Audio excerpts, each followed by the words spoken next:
3 मार्च 1931, 90 साल हो गए हैं उस दिन से जिस दिन राजगुरु सुखदेव और भगत सिंह शहीद हुए थे।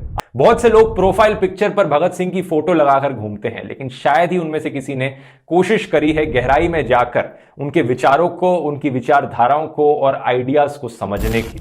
ब्रिटिश हुकूमत को एक बात पता नहीं थी, वो ये कि आप एक क्रांतिकारी को अरेस्ट कर सकते हो, कैद कर सकते हो, लेकिन उनकी सोच को, उनकी विचारधाराओं को नहीं रोक सकते हो। भगत सिंह जेल के बाहर तो आंदोलनकारी थे ही, अंदर पहुंचकर भी आंदोलन जीवी ही बने रहे, बदले नहीं।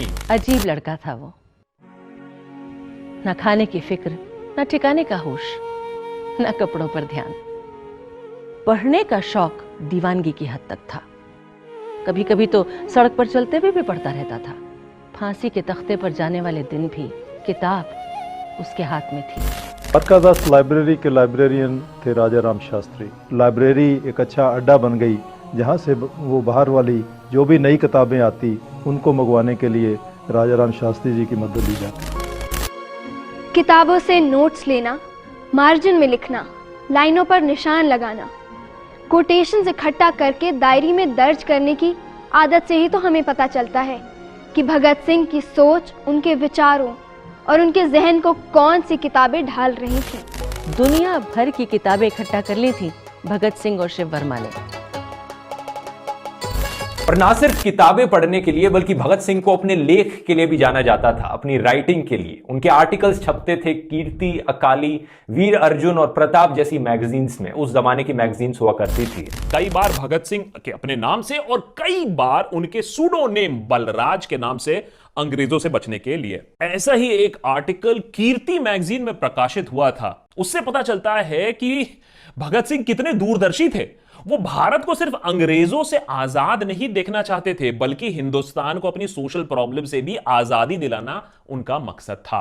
उन्होंने जून 1928 में प्रकाशित हुए इस आर्टिकल में लिखा है कि हिंदुस्तान में धर्म के नाम पर पॉलिटिक्स खेला जा रहा है और पता नहीं कब ये धार्मिक दंगे भारत वर्ष का पीछा छोड़ेंगे। इन दंगों ने भारत की इज्जत को इंटरनेशनल कम्युनिटी में बदनाम करके रखा है। वो यही सोसाइटी के निचले वर्ग के लिए लड़ना चाहते थे। उनकी इंस्पिरेशन दिखती है उनके 1923 प्राइज विनिंग ऐसे में, जहां पर वो गुरु गोविंद सिंह को कोट करते हैं। सूरा सो पहचानिए जो लड़े दीन के हित, पुरजा पुरजा कट मरे कभू ना छड्डे खेत। यानी बहादुर वह है जो दीन दुखियों के भले के लिए लड़ता है, और भले ही उसका पुरजा पुरजा अलग हो जाए, वह मैदान छोड़कर नहीं भागता। में भगत सिंह ने एक आर्टिकल लिखा था कीर्ति मैगजीन में, जिसका टाइटल था नए नेताओं के अलग अलग विचार, जिसमें वो 2 लीडर्स की बात करते हैं, सुभाष चंद्र बोस और जवाहरलाल नेहरू, जो कि 2 नए लीडर्स थे, इमर्ज कर रहे थे इंडिया में उस वक्त। जिसमें वो पंजाब के नौजवानों को नेहरू को फॉलो करने की बात कहते हैं। ऐसा नहीं है कि भगत सिंह ने सिर्फ भारत की कमियों को उजागर किया, बल्कि कई सॉल्यूशंस भी उन्होंने दिए। वो कहते थे कि भारत में सांप्रदायिकता का इलाज इकोनॉमिक सुधार ही हो सकता है।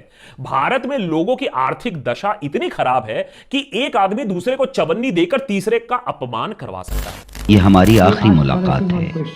सब उदास थे, एक एक करके भगत सिंह से हाथ मिला रहे थे। मैं लाइन में आखिर में था। मुझसे पहले जयदेव कपूर थे। उन्होंने भगत सिंह से पूछा, तुम इतनी जल्दी जा रहे हो, क्या तुम्हें अफसोस है?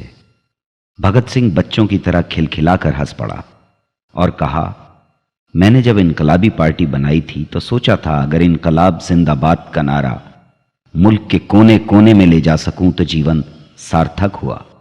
आज यह नारा हर तरफ से गूंजता हुआ सुनाई दे रहा है। किसी स्वार्थ भावना के बिना, यहाँ या यहाँ के बाद किसी पुरस्कार की इच्छा किए बिना, मैंने अनासक्त भाव से अपने जीवन को आज़ादी के नाम कर दिया है।